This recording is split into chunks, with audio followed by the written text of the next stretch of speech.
A paz do nosso Senhor Jesus Cristo. Eu sou Veridiana Costa e estamos aqui hoje para mais um dia de leitura. Senhor Deus e Pai, glorificado e exaltado és o teu santo nome. Muito obrigada, Pai, por mais um dia de vida. Agradeço por sua bênção e por sua proteção. Muito obrigada, Senhor, pelos teus livramentos, Pai. Nos abençoe nesta leitura, que cada palavra sua, Senhor, seja ensinamento em nossas mentes e em nossos corações, nos inspire e nos direcione sempre a Ti, em nome de Jesus. Lembrando que ontem nós começamos o livro de Ezequiel, né? E hoje a gente vai ver a profecia contra Judá, no capítulo 4.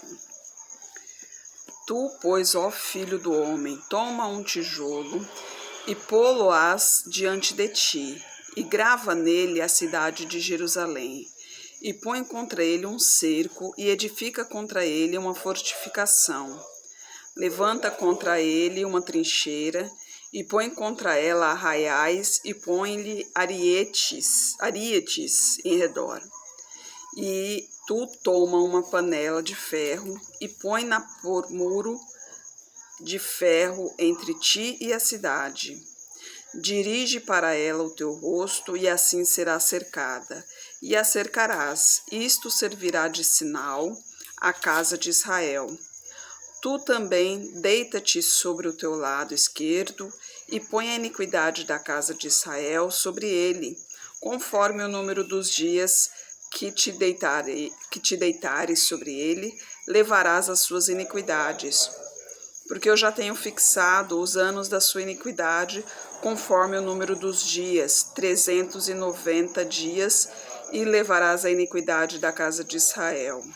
E quando tiveres cumprido estes dias, tornar-te-ás a deitar sobre o teu lado direito, e levarás a iniquidade da casa de Judá, 40 dias.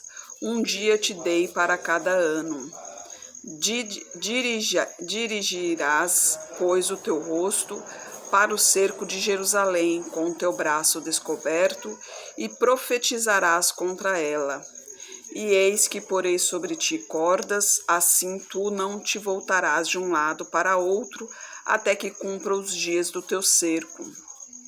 E tu toma trigo, cevada, favas, lentilhas, milho e aveia, e coloca-os numa vasilha, e faze deles pão, conforme o número dos dias que tu te deitares sobre o teu lado.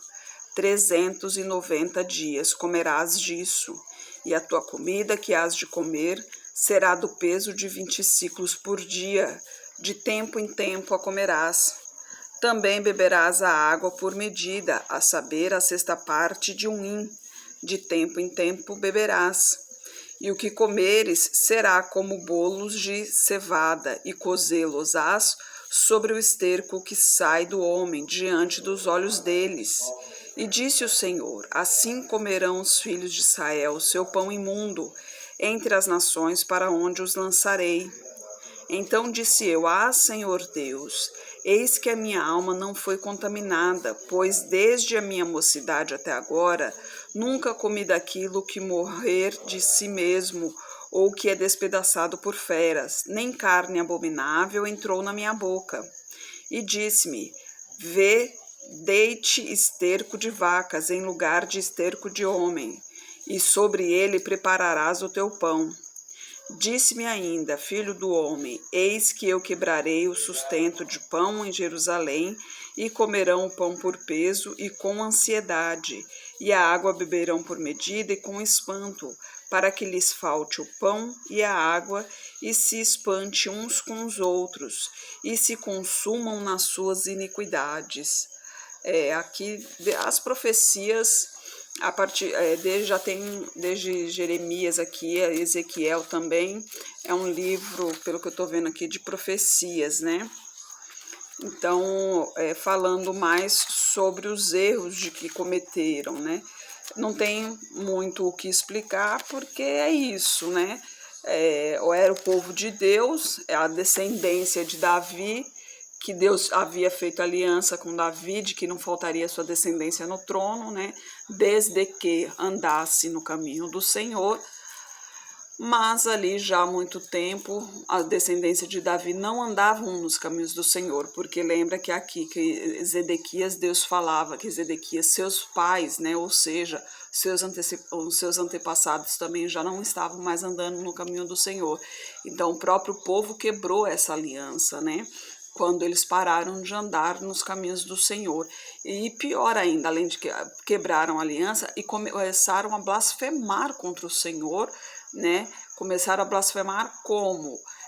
Adorando a outros deuses e principalmente fazendo isso em seu santuário, né?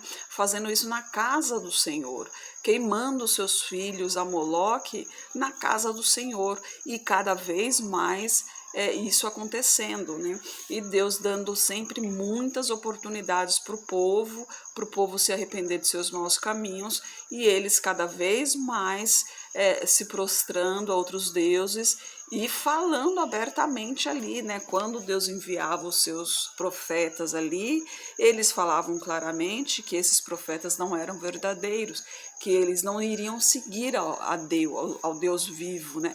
Que eles iriam continuar ofertando aos deuses que eles estavam ofertando antes. Na cabeça deles, enquanto eles estavam ofertando a outros deuses, tudo ia bem. Parou de ofertar, tudo começou a correr mal, né? Sendo que foi muito pelo contrário, né?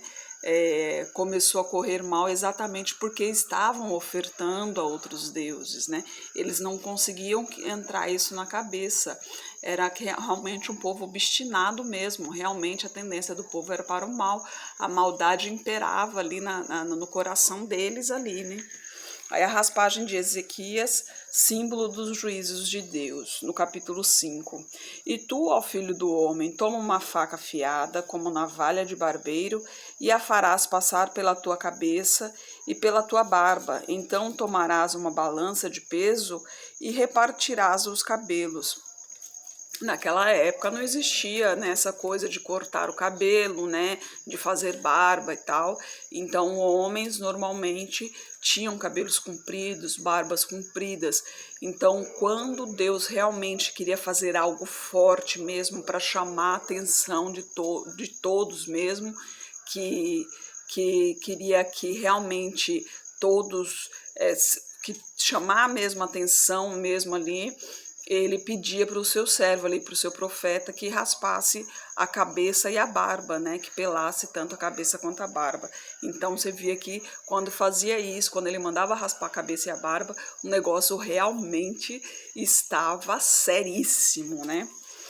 E a gente continua ali no versículo 2. E uma terça parte queimarás no fogo, no meio da cidade, quando se cumprirem os dias do cerco.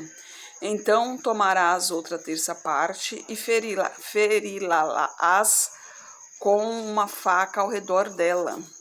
E a outra terça parte espalharás ao vento, porque desembainharei a espada atrás deles.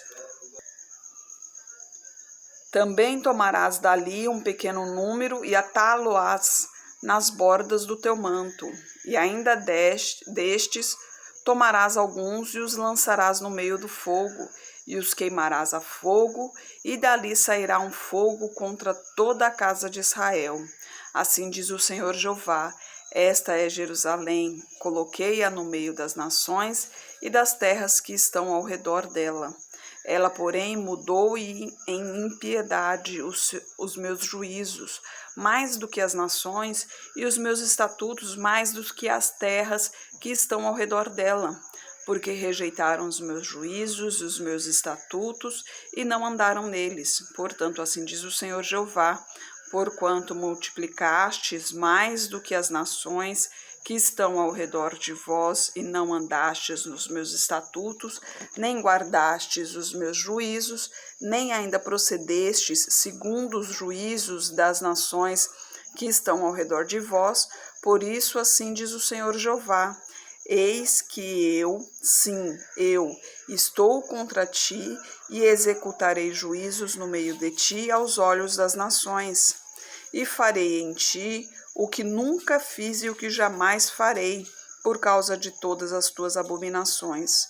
Portanto, os pais comerão a seus filhos no meio de ti, e os filhos comerão aos seus pais, executarei em ti juízos, e tu, o que restar de ti, espalharei a todos os ventos. Portanto, como eu vivo, diz o Senhor Jeová, certamente porquanto profanastes o meu santuário, com todas as tuas coisas detestáveis e com todas as tuas abominações, também eu te diminuirei, e o meu olho não te perdoará, nem também terei piedade.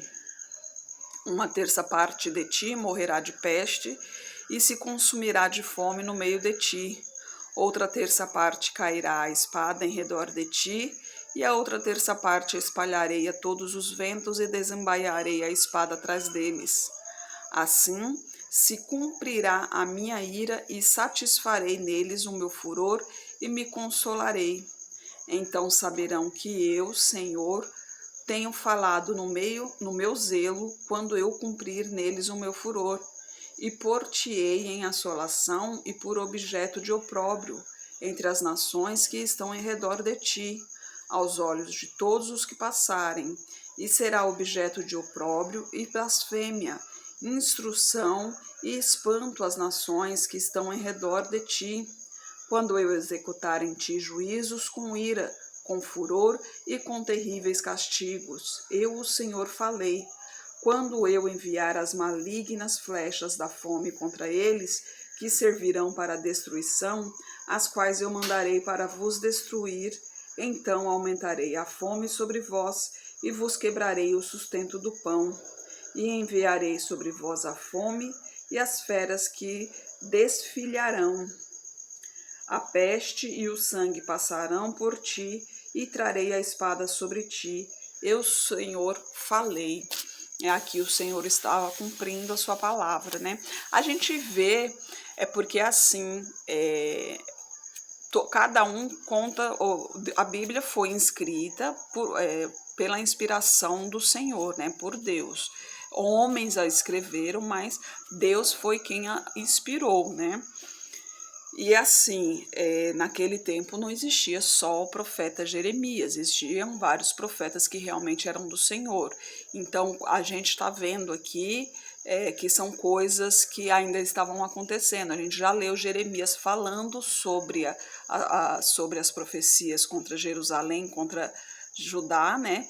Do cerco que Babilônia fez, que saiu contra o Egito, e depois Deus prometeu que eles voltariam, né? Que Zedequias achou que não iria voltar e tal. Então, e aqui a gente está vendo que está acontecendo a mesma coisa em pontos de vista diferentes, mas exatamente por isso, porque Ezequiel, por exemplo, ele estava em outro lugar, ele não estava ali em Jerusalém, mas ele era um profeta do Senhor também, e ele já estava em Babilônia quando ele recebeu o chamado. Ao que tudo indica, foi então a primeira leva de cativos, né? Porque a Babilônia avançou 2 vezes contra Judá, né? Contra Jerusalém. Na primeira vez ele levou, né? Teve uma leva de cativos, né? Ele levou uma turma e Ezequiel estava nessa turma e ele recebeu o chamado. Então, enquanto ele profetizava ali, Jeremias profetizava lá na cidade. E então a gente vai ver assuntos parecidos, né, entre um e outro do que a gente já leu. A gente vai ver assuntos parecidos aqui, como também no livro de Marcos, Lucas e Mateus, por exemplo, a gente vai ver assuntos parecidos, aliás, assuntos parecidos não, assuntos iguais, com palavras diferentes, pontos de vista diferentes, porque os 3 estavam juntos, andavam juntos, ou seja, a história eram as mesmas, só que o ponto de vista de cada um, o jeito de falar de cada um. Então, por isso que a gente está vendo aqui coisas. Aí muita gente pode achar que está sendo repetitivo, e não é, até mesmo porque Deus até fala, né, na nossa oração, para a gente ter cuidado para não sermos repetitivos, pois os pagãos que são assim, né, que são repetitivos em suas palavras. Então, quando for orar, né, tenha calma, relaxe, respire fundo, calmamente, não tenha pressa em falar com o Senhor. Deus tem o tempo todo, Ele tem a eternidade toda para te ouvir. Ele gosta de te ouvir.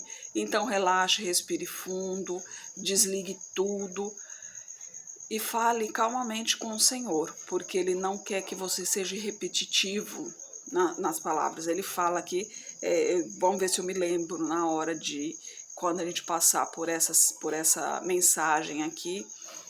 Aliás, eu acho que já deve ter passado isso, eu não lembro se eu me atentei a esse caso, né? Porque Deus fala para não sermos repetitivos, né? Pois os pagãos é que são repetitivos em suas palavras, né? Então, então, para não achar que a Bíblia está sendo repetitiva, ela não está sendo repetitiva. Simplesmente são pontos de vista diferentes, porque são pessoas diferentes falando sobre o mesmo assunto, tá, gente? E a gente vai ver isso ainda nos livros, em alguns livros ainda mais à frente, viu? E eu não vou continuar aqui não, para não prolongar mais o vídeo, que esses vídeos que eu tô fazendo ultimamente tá ficando muito longo, né? A gente continua amanhã, tá?